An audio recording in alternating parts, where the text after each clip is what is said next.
Four men drive through the gate of a compound in one of Nairobi's wealthiest neighborhoods. The security guard opens it for them. He tells police later that he thought they were guests. On the evening of March 22, 2026, a home in Lavington, Kenya, was robbed by four armed men who walked in through the front gate with the guard's permission. Inside were 12 Chinese nationals, 2 small safes, and a significant amount of cash. The attackers took everything and disappeared into the night. The robbery was clean. Almost too clean. The suspects knew exactly when to arrive. They knew exactly where to go. And they had a guard on the inside who opened the door without asking a single question. Police are now investigating whether the heist was planned by someone who knew exactly what was inside that house. At approximately 7:30 p.m. on March 22, 2026, 4 men drove into a compound in Lavington, an upscale residential neighborhood in Nairobi, Kenya. Lavington is home to diplomats, business executives, and expatriates. Security is everywhere. Gates, guards, cameras. Residents pay premiums for safety. They install electric fences, hire round-the-clock guards, and trust that the men in uniform at the entrance will keep the wrong people out. But that night, the system worked for the robbers, not against them. A security guard was on duty at the entrance. His job was simple: ask questions, verify identities, call the homeowners if something does not look right. When the 4 men pulled up in a car, the guard asked who they were. They told him they were guests. That was enough. He opened the gate and let them through. No phone call, no second look. Just a car full of strangers driving into a compound full of people who had no idea they were coming. Inside the compound, there was a house occupied by 12 Chinese nationals. The 4 men entered. They were armed with crude weapons, described by police as makeshifts but effective. Not firearms, not knives, crude weapons, the kind someone might put together when they cannot buy a gun. The details matter. Crude weapons suggest this was not a professional crew with military-grade gear. It was something else. Something put together by people who knew what they were after but did not have the resources of a cartel. The suspects ordered everyone inside to lie down on the floor. 12 people. Some may have been workers, some may have been managers, some may have been visiting from China. They all ended up on the floor, faces down. While 4 men moved through the house, the suspects moved quickly. They found 2 small safes containing $20,000 in United States currency. That is a specific number, not an estimate, not a range. $20,000 counted and confirmed. They also took an undisclosed amount of Kenyan shillings, Chinese yuan, and Japanese yen. The total value of the cash taken is still being calculated, but the US dollars alone made the heist significant. They did not stop at cash. The robbers took 5 mobile phones, gold jewelry, and the victims' passports. 12 people, 12 passports. With passports, a person can cross borders. They can open bank accounts. They can assume an identity. They can sell those identities to others who want to disappear. The passports are worth more than the cash. A stolen passport on the black market can fetch thousands of dollars. 12 of them together are a treasure chest. The entire robbery took minutes. The suspects fled in a waiting car. The victims were left on the floor, shaken but alive. Police later reported that the victims sustained minor injuries, though no details were released about the nature of those injuries. 12 people were held at gunpoint. 12 people watched strangers carry their money and their documents out the door. Minor injuries, the report says. But the trauma of lying on the floor while armed men ransack your home is not minor. The Directorate of Criminal Investigations responded quickly. Detectives combed the scene. They found one of the stolen mobile phones discarded on Amboseli Road, just meters from the compound. Why discard a phone? Maybe it was damaged, maybe it was traced.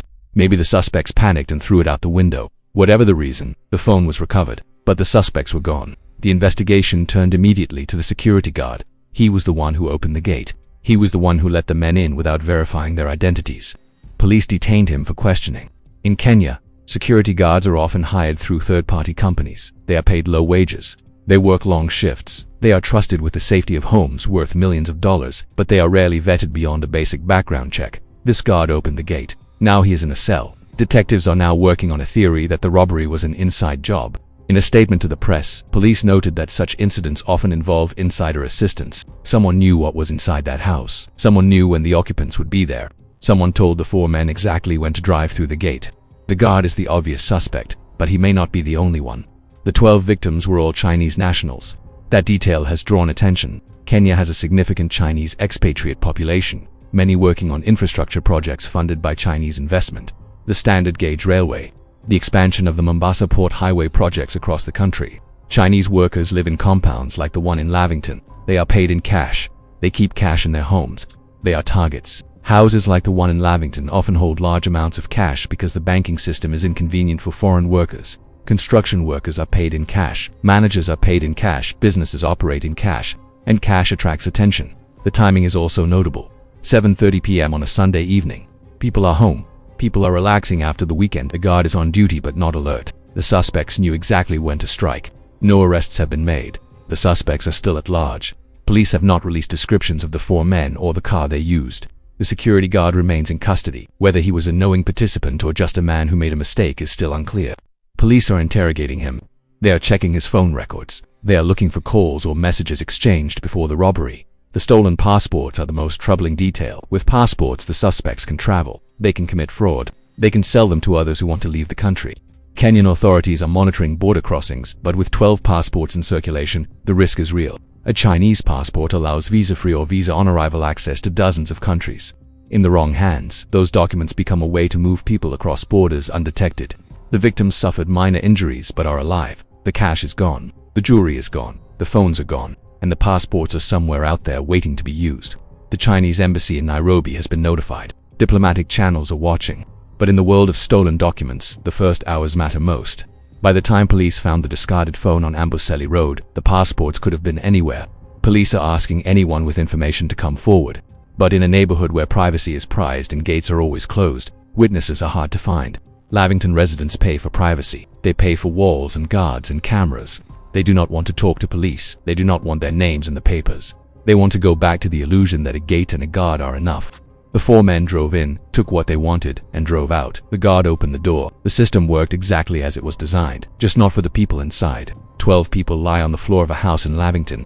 4 men drive away with passports and cash. A guard sits in a cell, trying to explain why he did not ask the right questions. The investigation continues. The suspects are still out there.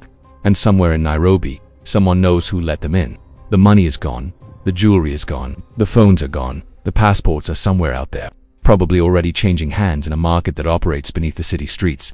What remains is a security guard in a cell, a compound that no longer feels safe, and 12 people who went to sleep in Kenya and woke up with nothing but the clothes on their backs. Police have not released the guard's name. They have not said whether he had a record. They have not said whether he made calls before the robbery. What they have said is that the investigation is ongoing and that more arrests are expected. That is police shorthand for we know there is more to this story, and we are trying to find out who else was in on it. Lavington will return to normal.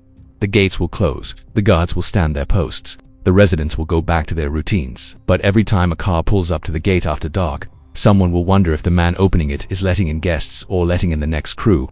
Drop a like if you want more deep dives into crimes that make you question who is really guarding the gate. Subscribe to stay updated as this investigation develops.